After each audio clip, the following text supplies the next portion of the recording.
Kim Rowe here with For the Nest, and this is another lamp transformation. This one I used a mix of 50% jalapeno and 50% of the color called 70% cocoa. Mixed them really well. This is the second coat going on, and I have two of these lamps. They're buffet style. So I painted them well, let that dry, and then I used the Asphaltum glaze over top of this color. So what I do with the glaze, and I don't have a video of this part, but I do have some pictures to show you. And basically what I do is I take the glaze after the paint is fully dry and apply it with a chip brush. And as you can see here, there's some deep little crevices where the glaze will set in. And as I wipe it back with a damp shop towel, it sits in those spots. Then I let that dry. Now I'm working on the shade transformation. And what I did first was I used the White Swan clay-based paint by Debbie's DIY Paint and put a full coverage over the whole entire lamp. It was a little dirty, not dirty, but more faded in some areas.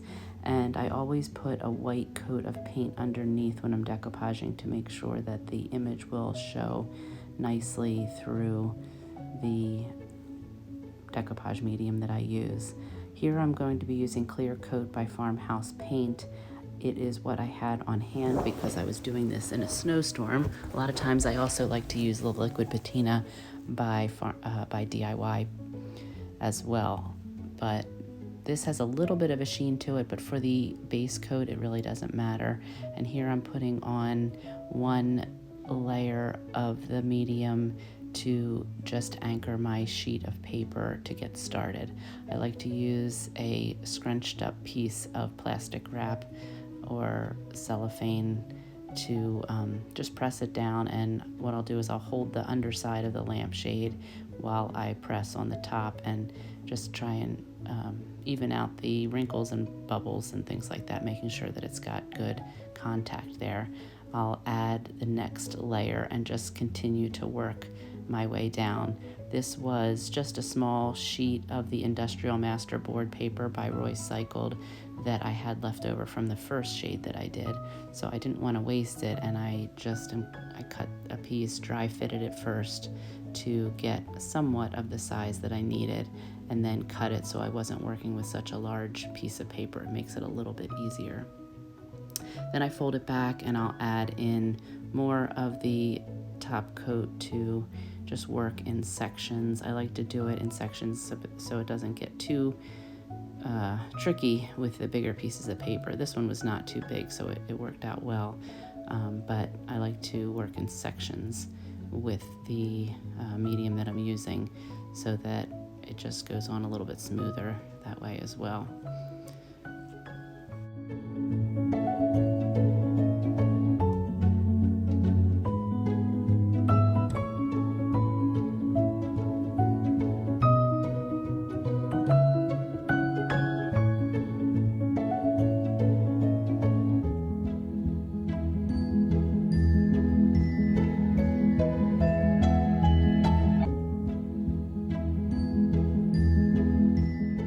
So here I used this on an angle because of the shade having a slight angle in the circumference of the shade. It's not a true barrel shade. It does have a slight angle. So when I'm putting the paper on, I angle it just slightly so that it will kind of come around and also meet the other parts of the shade, if that makes sense. It's not going to angle off, and I can get a bigger sheet on there as well.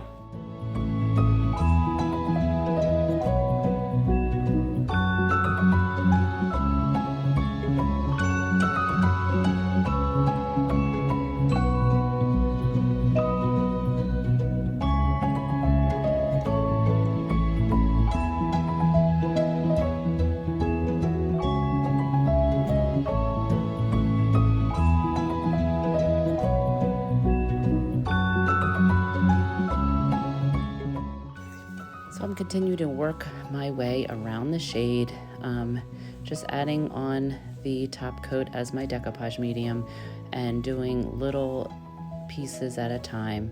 And also I wanted to mention, I did this upstairs on my kitchen table because it was a bright sunny day and I really didn't feel like going downstairs.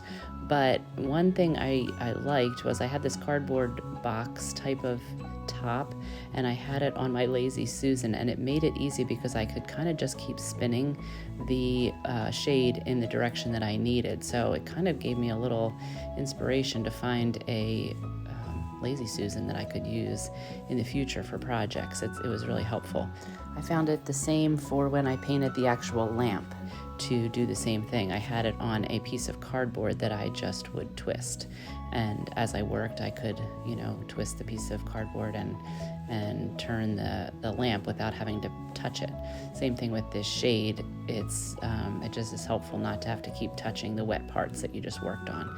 So here I just cut another piece because I had to add more, and here you can see how, because the shade is angled a little bit, I just had to fit this on. And the nice thing about the Roycycled paper is it is able to be kind of maneuvered a little bit. So once I had it down, I noticed that the paper was kind of sliding off the edge of the area where I wanted on the shade. So I had to kind of lift it, move it, and then once I had it in the right spot, I just cut a straight line down the edge so that it came to a nice straight angle instead of it being too much angled, if that makes sense. Anyway, finishing up this piece, I just again used my plastic wrap to press down all of the wrinkles and areas, and then what I do is let it dry. See, the edges are rough on the top and the bottom, and I let that fully dry, and then I go back and take some scissors and just trim off that excess along the bottom, leaving just a slight edge, but not nearly as much as was on there. I like to leave a slight edge because I will go back and just tuck that under, and at the top I will tuck it up along the edge so that it just makes the shade look more finished along the bottom and the top.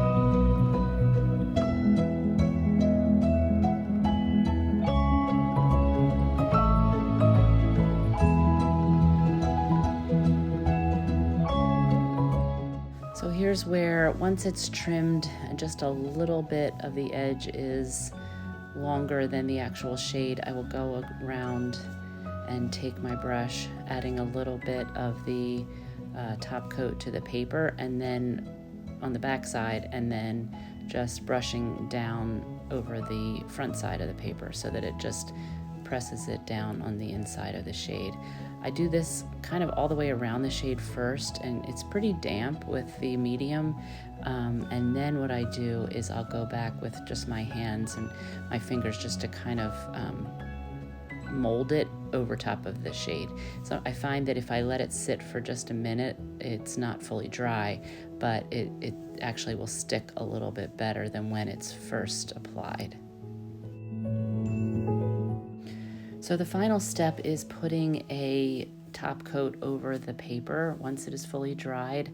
I like to use a matte finished type of top coat, and I'm more of a matte girl, so I don't like the sheen on the lampshades quite as much. And so what I do is I just take the grip brush and apply the top coat in one direction and then kind of go back and forth in the other, going over the whole entire shade. I usually end up holding the little metal part at the top where the lamp goes onto the shade. It gives me a good grip that I don't have to put it down because I don't want it to get anything on the areas that I've already covered. So I kind of go over the whole shade once, let it fully dry, and then I will do that again just to have a second coat, and this will really protect the paper as well. And then that is it. Once that's finished and dry, the lamp is ready to go. So that's it. Here they are. I loved them in the front entrance of my house. I always end up loving these things and I'm tempted to keep them, but they will be ending up at my shop this week. The industrial masterboard paper with the combination of this paint color turned out amazing. So I hope you enjoyed this video, and I encourage you to try a lamp transformation for yourself. If you enjoyed this video, please share, subscribe, and like.